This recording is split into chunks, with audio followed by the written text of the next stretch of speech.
ചോദിക്കുന്നു, ഫമാ യുഈശുന്നാസ ഫീ ദാലികസ്സമാൻ. ഓ നബിയേ, ഭൂമിയുടെ മുകളിൽ ഒരു പച്ചപ്പുമില്ലാത്ത കാലം വന്നാൽ, വെള്ളമില്ലാത്ത കാലം വന്നാൽ, ചെടികളില്ലാത്ത കാലം വന്നാൽ, ഭക്ഷണമില്ലാത്ത കാലം വന്നാൽ മനുഷ്യരെങ്ങനെയാണ് അന്ന് ജീവിക്കുക റസൂലേ? എങ്ങനെയാണ് മനുഷ്യർ അന്ന് ജീവിക്കുന്നത്?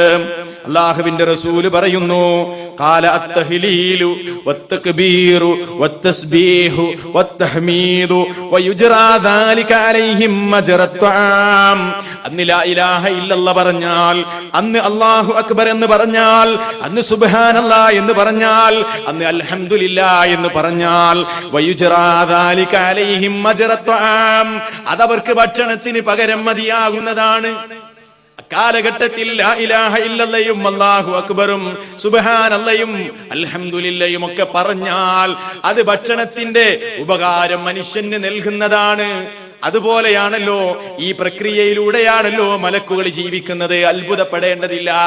മലക്കുകൾ അള്ളാഹുവിനെ സ്തുതിച്ചുകൊണ്ടിരിക്കുന്നു, അള്ളാഹുവിനെ പ്രകീർത്തിച്ചുകൊണ്ടിരിക്കുന്നു. അവര് ഭക്ഷണം കഴിക്കുന്നില്ല. ഈ പ്രക്രിയയാണ് മലക്കുകൾക്ക് ജീവിക്കാനുള്ള അവസ്ഥയുണ്ടാക്കുന്നത്. അതേ ഒരവസ്ഥയിലേക്ക് മനുഷ്യരും തിരിച്ചു വരുന്ന അത്ഭുതത്തിന്റെ കാലമായിരിക്കും മസീഹുദ് ദജ്ജാൽ വരുന്ന ആ കാലഘട്ടത്തെ സംബന്ധിച്ച് അള്ളാഹുവിന്റെ റസൂല് പറഞ്ഞത്. ഇതൊക്കെ പറയുമ്പോ അത്ഭുതം വേണ്ട സഹോദരന്മാരെ.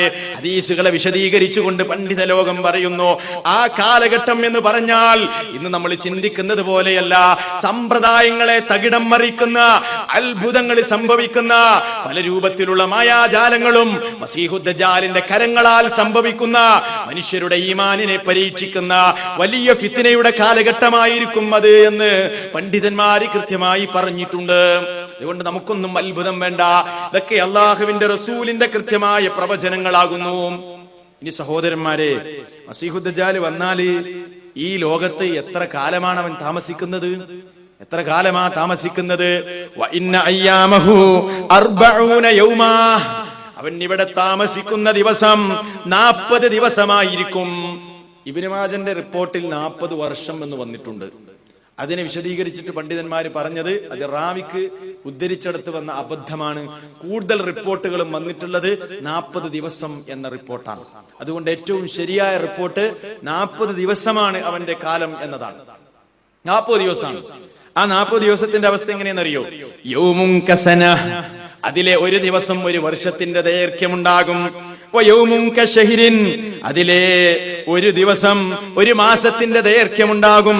വയൗമുൻ കജുമുഅ, ഒരു ദിവസമാണെങ്കിൽ ഒരാഴ്ചയുടെ ദൈർഘ്യവും ഉണ്ടാകും. വസായിറു അയ്യാമിഹി വഅയ്യാമികും കഅയ്യാമികും, ബാക്കിയുള്ള ദിവസങ്ങളൊക്കെ നിങ്ങളുടെ സാധാരണ ദിവസം പോലെ തന്നെ ആയിരിക്കും. 37 ദിവസവും സാധാരണ ദിവസം പോലെ. ഒരു ദിവസം ഒരു വർഷത്തിന്റെ ദൈർഘ്യം, ഒരു ദിവസം ഒരു മാസത്തിന്റെ ദൈർഘ്യം, ഒരു ദിവസം ഒരാഴ്ചയുടെ ദൈർഘ്യം, അങ്ങനെയായിരിക്കും. ഇത് കേൾക്കുമ്പോൾ ചിലപ്പോൾ നമുക്ക് അത്ഭുതം തോന്നും. നമുക്ക് തോന്നും, എങ്ങനെയാണ് ഇപ്പോ ഒരു ദിവസം ഒരു വർഷത്തിന്റെ ദൈർഘ്യം ഉണ്ടാവുക, അല്ലെങ്കിൽ ഒരു മാസത്തിന്റെ ഒരാഴ്ചയുടെ? സഹാബിമാർക്ക് അതൊന്നും തോന്നിയില്ല. സഹാബിമാർക്ക് എന്താ റസൂലുള്ള പറഞ്ഞതാണ്, അതങ്ങനെ മനസ്സിലാക്കുക, അതങ്ങനെ തന്നെ വിശ്വസിക്കുക. അവര് തിരിച്ചൊന്നും ചോദിച്ചില്ല. അവർ ചോദിച്ച ചോദ്യം പിന്നെ ഏതാണെന്നറിയോ? ഖാലു, അവര് ചോദിക്കുന്നു, യാ റസൂലല്ലാഹ്, അല്ലാഹുവിന്റെ റസൂലേ, ഫദാലികൽ യൗമുല്ലദീ കസന, നിങ്ങൾ ഒരു വർഷത്തിന്റെ ദൈർഘ്യമുണ്ടാകുമെന്ന് പറഞ്ഞില്ലേ ഒരു ദിവസത്തെ കുറിച്ച്? അത്തക്ഫീനാ ഫീഹി സ്വലാത്തു യൗമിൻ, അന്ന് ഞങ്ങൾക്ക് ഒരു ദിവസത്തെ നിസ്കാരം നിർവഹിച്ചാൽ മതിയോ നബിയേ? അന്ന് ഒരു ദിവസത്തെ നിസ്കാരം മതിയോ ഒരു വർഷത്തിന്റെ ദൈർഘ്യമുള്ള ദിവസത്തിൽ? നമുക്ക് തോന്നുന്നെങ്ങനെ, എന്റെ ബുദ്ധിക്ക് യോജിക്കണില്ലല്ലോ, ഒരു വർഷത്തിന്റെ ദൈർഘ്യം ഒരു ദിവസത്തിന്റെ, അതൊന്നും ഞാൻ അംഗീകരിക്കൂല. സഹാബിമാർ അതല്ല പറഞ്ഞത്, അതിലൊന്നും അവർക്ക് തർക്കമില്ല. അതൊക്കെ അങ്ങനെ ഉണ്ടാവും, അതൊക്കെ ഉണ്ടാവും. റസൂല് പറഞ്ഞതല്ലേ, പിന്നെന്തിനാ സംശയിക്കുന്നത്? അവർക്ക് സംശയം അന്നത്തെ നിസ്കാരം എങ്ങനെയായിരിക്കുന്ന. അപ്പൊ നബി പറഞ്ഞു കൊടുക്കുകയാണ്, പോരാ, ഇന്നത്തെ ഒരു ദിവസം നിസ്കരിക്കുന്ന നിസ്കാരം പോരാ, അന്ന് ഒരു വർഷത്തിന്റെ ദൈർഘ്യമുള്ള നിസ്കാരം ദിവസത്തിൽ അന്ന് നിങ്ങൾ ഇന്ന് നിസ്കരിക്കുന്നതിന്റെ സമയം കണക്കാക്കി, അതിന്റെ അളവ് കണക്കാക്കിക്കൊണ്ട്, സമയം നിർണയിച്ചുകൊണ്ട് അന്ന് നിങ്ങൾ നമസ്കരിക്കണം എന്ന് അള്ളാഹുവിന്റെ റസൂല് പഠിപ്പിച്ചു കൊടുക്കുന്നു. സഹോദരന്മാരെ, ഇതൊക്കെ പറയുമ്പോ ഇതൊക്കെ ഉൾക്കൊള്ളണമെങ്കിൽ അത്യാവശ്യം ഈമാനിക ശക്തി വേണം. ഞാൻ സൂചിപ്പിക്കണത് കാരണം നബി മസീഹുദ് ദജ്ജാലിനെ കുറിച്ച് പറഞ്ഞു തുടങ്ങുമ്പോൾ തന്നെ പറഞ്ഞൊരു കാര്യമുണ്ട്. എന്താണെന്നറിയോ?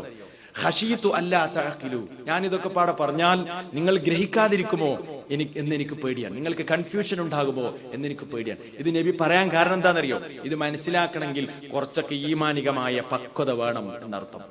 ഇതില്ലാത്തവരൊക്കെ ഇതിനെ നിഷേധിക്കും. ആര് നിഷേധിച്ചാലും നമുക്ക് പ്രശ്നമില്ല. റസൂൽ സഹാബിമാര് പറയാണ്, നബിയെ വമാ ഇസ്റാഉഹു ഫിൽ അർദ്, ഭൂമിയിൽ അവന്റെ വേഗത എപ്രകാരമായിരിക്കും? അല്ലാഹുവിന്റെ റസൂല് പറഞ്ഞു, കൽ ഗൈസില്ലദി ഇസ്തദ്ബറതുഹു റീഹ്, അതായത് മഴയെ പിറകിൽ നിന്നും തള്ളുന്ന ഒരു കാറ്റിന്റെ വേഗതയിൽ മസീഹു ദജ്ജാൽ ലോകമാകെ സഞ്ചരിക്കും, മക്കയും മദീനയും ഒഴികെ, എന്നിട്ട് അവൻ ഫിത്നയുണ്ടാക്കും എന്ന് അവിടുന്ന് കൃത്യമായി അള്ളാഹുവിന്റെ പ്രവാചകൻ വിശദീകരിക്കുകയാണ്. ഇതുമായി ബന്ധപ്പെട്ട ചില സുപ്രധാനമായ കാര്യങ്ങൾ കൂടെ ഇൻഷാ അല്ലാഹ് തുടർന്നുള്ള 2 ക്ലാസ്സുകളിൽ നിങ്ങൾക്ക് കേൾക്കാവുന്നതാണ്. മഹാനായ ഈസ നബി അലൈഹിസ്സലാമിന്റെ വരവും അതുമായി ബന്ധപ്പെട്ട ചില കാര്യങ്ങൾ കൂടെ നമുക്ക് വിശദീകരിക്കുവാനുണ്ട്. അള്ളാഹു നമുക്ക് തൗഫീഖ് നൽകുമാറാവട്ടെ. അള്ളാഹുവിന്റെ പ്രവാചകൻ ഏതൊരു രൂപത്തിലാണോ നമുക്ക് വിശദീകരിച്ചു തന്നത്, അത് ആ രൂപത്തിൽ തന്നെ ഉൾക്കൊള്ളുവാനും വിശ്വസിക്കുവാനും നമുക്ക് കഴിയണം. അങ്ങനെ കഴിയുമ്പോൾ മാത്രമേ യഥാർത്ഥത്തിൽ സത്യവിശ്വാസത്തിന്റെ മാധുര്യം നുകരാൻ നമുക്ക് കഴിയുകയുള്ളൂ. ആ രൂപത്തിൽ ഇസ്ലാമിക പ്രമാണങ്ങൾ ഏതൊക്കെ കാര്യങ്ങൾ നമുക്ക് പഠിപ്പിച്ചു തന്നിട്ടുണ്ടോ അതൊക്കെ ആ രൂപത്തിൽ തന്നെ മനസ്സിലാക്കുവാനും ഉൾക്കൊള്ളുവാനും നമുക്ക് കഴിയണം. അങ്ങനെ കഴിയുന്ന സത്യവിശ്വാസികളുടെ കൂട്ടത്തിൽ അള്ളാഹു നമ്മെ എല്ലാവരെയും ഉൾപ്പെടുത്തുമാറാവട്ടെ. തെറ്റുപറ്റാത്ത ഇസ്ലാമിക പ്രമാണങ്ങളിൽ നിന്ന് കാര്യങ്ങളെ പഠിച്ച് കൃത്യമായി മനസ്സിലാക്കാനുള്ള തൗഫീഖും സന്മനസ്സും അള്ളാഹു നമുക്ക് എല്ലാവർക്കും പ്രദാനം ചെയ്യുമാറാവട്ടെ. നാഥ, ഞങ്ങളുടെ ഈ ഒരുമിച്ച് കൂടൽ നീ ഞങ്ങളിൽ നിന്ന് സ്വാലിഹായ ഒരു കർമ്മമായി ഖബൂൽ ചെയ്യണേ തമ്പുരാനെ. ഞങ്ങളിൽ നിന്ന് കഷ്ടപ്പെടുന്നവർക്കും പ്രയാസം അനുഭവിക്കുന്ന ആളുകൾക്കുമെല്ലാം നീ ശമനം നൽകണമേ നാഥ. നിന്റെ ഏതേത് പരീക്ഷണങ്ങൾ ഉണ്ടാകുന്ന നേരത്തും ഈമാനോടുകൂടെ സത്യവിശ്വാസത്തോടുകൂടെ ഉറച്ചു നിന്നുകൊണ്ട് അതിനെ നേരിടാനുള്ള കെൽപ്പും ഈമാനിക ശക്തിയും ഞങ്ങൾക്ക് നീ പ്രദാനം ചെയ്യണമേ നാഥ. ربنا تقبل منا إنك أنت السميع العليم وتب علينا إنك أنت التواب الرحيم. ربنا آتنا في الدنيا حسنة وفي الآخرة حسنة وقنا عذاب النار. والسلام